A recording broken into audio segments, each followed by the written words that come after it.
കേരളത്തിൽ ആദ്യമായി ബി.ജെ.പി. ഭരണം പിടിച്ചെടുത്ത കോർപ്പറേഷനാണ് തിരുവനന്തപുരം. CPM-നെ പരാജയപ്പെടുത്തിക്കൊണ്ടാണ് ബി.ജെ.പി. ഭരണം പിടിച്ചെടുത്തത്. തുടർന്ന് ഡിസംബർ 21-നാണ് അംഗങ്ങൾ സത്യപ്രതിജ്ഞ ചെയ്ത് മേയറായി വി രാജേഷിനെ തിരഞ്ഞെടുത്തത്. എന്നാൽ ഭരണത്തിലേറിയതു മുതൽ കോർപ്പറേഷനിൽ തിരിച്ചടികളാണ് ബി.ജെ.പി. നേരിടുന്നത്. ആറ്റുകാൽ പൊങ്കാലയുടെ ശുചീകരണത്തിന്റെ മറവിൽ അഴിമതി കാണിച്ചെന്ന ആരോപണവും ഈയിടെ ബി.ജെ.പിയുടെ കൗൺസിലറായ സുഗതനെ കാപ്പ കേസിൽ പോലീസ് അറസ്റ്റ് ചെയ്ത് ജയിലിലടച്ചതുമൊക്കെ കനത്ത തിരിച്ചടിയാണ് നൽകിയിരിക്കുന്നത്. എന്നാൽ ഇപ്പോഴിതാ വീണ്ടും കുരുങ്ങിയിരിക്കുകയാണ് ബി.ജെ.പി. ഹൈക്കോടതിയിൽ നിന്നുള്ള കനത്ത തിരിച്ചടിയാണ് ബി.ജെ.പിയെ ഞെട്ടിച്ചിരിക്കുന്നത്. ഭരണഘടനാ ചട്ടങ്ങളെയും നിയമവ്യവസ്ഥകളെയും വെല്ലുവിളിച്ചുകൊണ്ട് തങ്ങൾക്കിഷ്ടമുള്ള പ്രത്യേക ദൈവങ്ങളുടെയും ആൾദൈവങ്ങളുടെയും ബലിദാനികളുടെയും പേരിൽ സത്യപ്രതിജ്ഞ ചെയ്ത് 20 ബി.ജെ.പി. കൗൺസിലർമാർക്കാണ് ഇപ്പോൾ കോടതിയിൽ നിന്ന് കനത്ത പ്രഹരമേറ്റിരിക്കുന്നത്.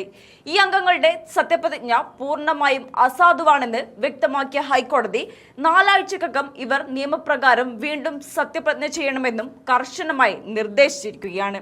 സാധാരണയായി ദൈവനാമത്തിലെന്ന് പറഞ്ഞ് അല്ലെങ്കിൽ ദൃഢപ്രതിജ്ഞ ചെയ്യുന്നു എന്ന് പറഞ്ഞ് ജനപ്രതിനിധികൾക്ക് സത്യപ്രതിജ്ഞ ചെയ്യാം. എന്നാൽ ഓരോ ദൈവങ്ങളുടെ പേര് പറഞ്ഞ് സത്യവാചകം ചൊല്ലാൻ സാധിക്കില്ല. ഈ അടിസ്ഥാന നിയമങ്ങളെ കാറ്റിൽ പറത്തിക്കൊണ്ടാണ് തിരുവനന്തപുരം കോർപ്പറേഷനിലെ ബി.ജെ.പി. കൗൺസിലർമാർ തികച്ചും വ്യക്തിപരമായ താൽപര്യങ്ങൾ സത്യപ്രതിജ്ഞയിലേക്ക് വലിച്ചിഴച്ചത്. ഗുരുദേവ നാമത്തിൽ, ഉദിയന്നൂർ ദേവിയുടെ നാമത്തിൽ, കാവലമ്മയുടെ നാമത്തിൽ, ഭഗവത് നാമത്തിൽ, ശ്രീ പത്മനാഭസ്വാമിയുടെ നാമത്തിൽ, ഭാരതാംബയുടെ നാമത്തിൽ, എന്റെ പ്രസ്ഥാനത്തിലെ ബലിദാനികളുടെ പേരിൽ, ഭാരതമാതാവിന്റെ നാമത്തിൽ എന്നിവരുടെ നാമത്തിലാണ് ഇവർ സത്യപ്രതിജ്ഞ ചെയ്തത്.